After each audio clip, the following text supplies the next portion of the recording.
Hello, this is my report. So our equation of the ellipse is x squared over 25 plus y squared over 81 equals 1. So we will first get our the distance of our vertex from the center. And to get that, we need the equation is a squared equals 81. Para makuha yung a natin, square root lang natin itong both sides. So, RA is equals to 9. Then, parehas lang rin sa B. Pero ang gagamitin mo, yung maliit na number. So, 25, square root of 25 is 5.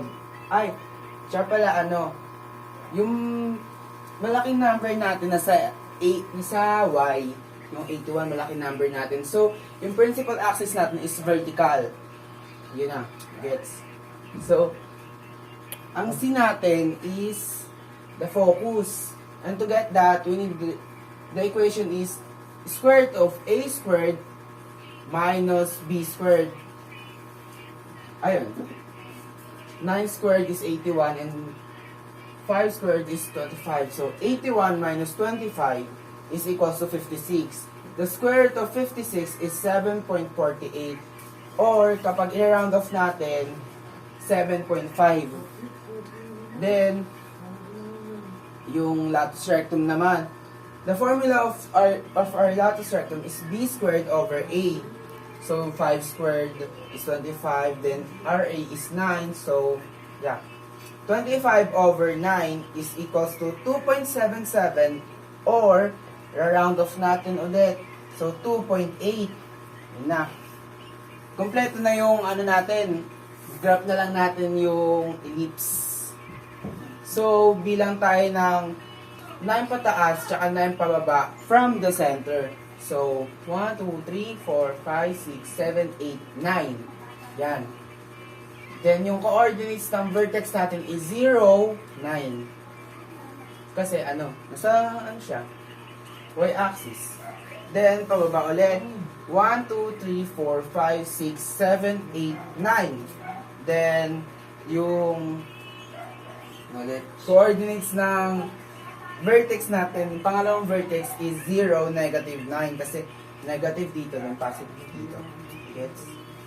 Then, yung naman natin, co-vertices is, bilang rin tayo ng pa-horizontal, pahiga.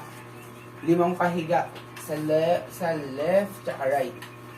So, 1, 2, 3, 4, 5. Then, yung coordinates ng co-vertices natin is negative 5, 0. Dito sa kabila. 1, 2, 3, 4, 5. Then yung coordinates ng co-vertices natin dito is 5, 0. Kasi dito positive, dito negative. Then, yung naman natin, ba to? Focus natin. So, bilang tayo, 1, 2, 3, 4, 5, 6, 7. Tapos dito lang siya sa, gitna ng 7 tsaka 8. Kasi, 0.5. So, yung, niyan, dito. Coordinates niyan is 0, 7.5. Ano yung coordinates ng isang focus natin? Sa kabilang focus naman. So, 1, 2, 3, 4, 5, 6, 7. Ganun din. Sa gitna ng 7 tsaka 8. So, yung natin, yung, ba tawag dito? Coordinates ng 0 natin, ng focus natin is 0, negative 7.5 kasi negative nga dito. Then, yun. Latus rectum naman, coordinates ng latus rectum. So, 2.8 siya, di ba? Dito siya. 2.8. Yan, 2.8. Dito yung 2.8 natin sa X. Kasi pa vertical nga siya. So, ito, dito muna una. Latus rectum natin is negative 2.8, tapos yung focus natin, 7.5. Coordinates na latus rectum natin una. Dito naman, 2.8 din. So, 2.8 tapos 7.5 yung focus. Dito na sa baba. So, lateral rectum natin. Negative na yung focus natin. So, negative na rin yung ano natin.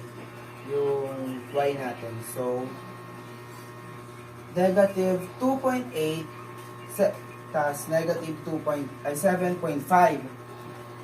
Yan. Yung pangatlo natin lateral rectum. Then, ito yung pang-apat natin lateral rectum. 2.8, pares lang doon. Palitan lang yung sign ng y. Pag vertical siya. Palitan nyo lang sign ng y. Yan. 2.8 tas negative 7.5. And that's all. Thank you.